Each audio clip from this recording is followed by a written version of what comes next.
Keith, if you can, rewind just a bit to when the Mets officially moved on from Mickey Callaway and what your expectations were at that time. How do you feel now as compared to then that they've seemingly made this decision to go with an inexperienced guy, albeit his former superstar, in Carlos Beltran? Well, I'm not surprised in the least. I thought Beltran was one of the strong candidates. Listen, the game's gone through a sea change and sea changes. And, this is another line of young managers with relatively little experience, if not any experience at all. That seems to be the trend. You have general managers with their analytics teams that are very hands-on. I think that has played against the old guard. I'm talking in terms of the guys like Joe Girardi, who I thought would have been a good choice. But things have changed in the game, and it's a new generation, younger generation that is coming in and taking over the game, and that's the natural course of things. So I think a lot of it that went into probably Brody's and his team's thought was, I listened to Todd. Before I got on here, I was piped in. So I pretty much agree a lot with Todd said. Carlos is going to have, as a guy that, a guy of my generation, a lot of guys don't know what I did in 1979. Carlos Beltran is one of the great players of his generation, probably going to be a Hall of Famer. And he's going to have instant gravitas. I think that this team is looking for direction. I really feel that it's important for a manager to have leadership qualities and lead the team.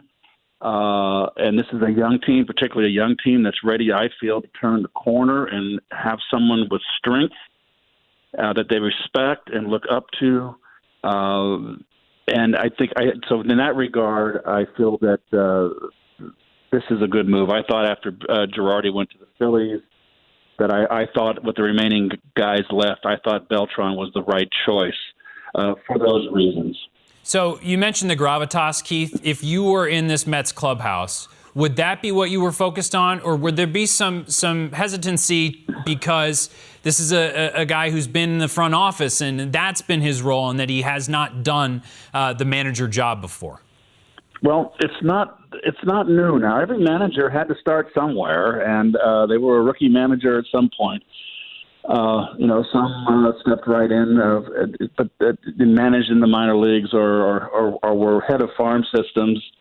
But more now, the trend is that there's not experience. We're going to be basically starting with Carlos without any managerial experience.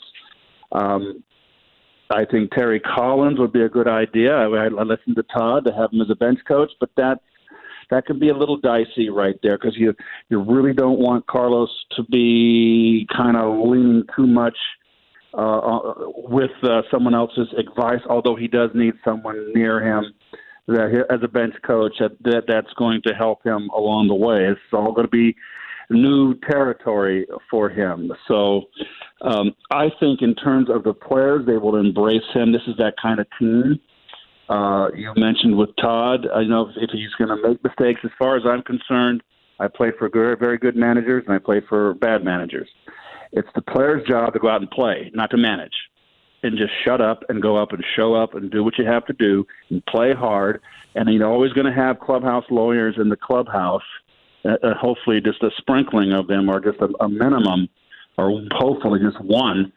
And usually the ones that are that way are the ones that are disgruntled. But, the job of the player is not to manage. You focus on the pitcher out there if you're an everyday player. And if you're a pitcher, you focus on the opposing lineup. And you go out there and do your job. And just keep it that way. Keep it simple. I know how often you walk through that Mets clubhouse. Carlos Beltran will be a bilingual Mets manager. How important do you think that is on his resume?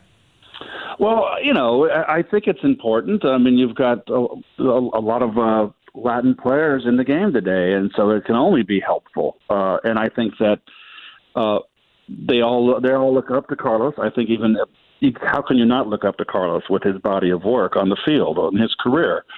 So he's going to have that, and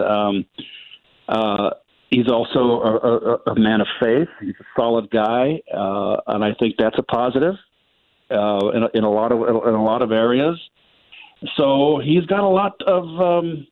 It's going to be very interesting that he wants this job, that he loves the game, and he wants to manage, and he's going to be learning on the job, and how to put together a spring training workout, a daily workout, and all that. It's a lot of things that go into managing, just not managing the game as it goes on, which is very difficult. So I'm happy with Carlos getting the managerial job with those that were left that were the candidates.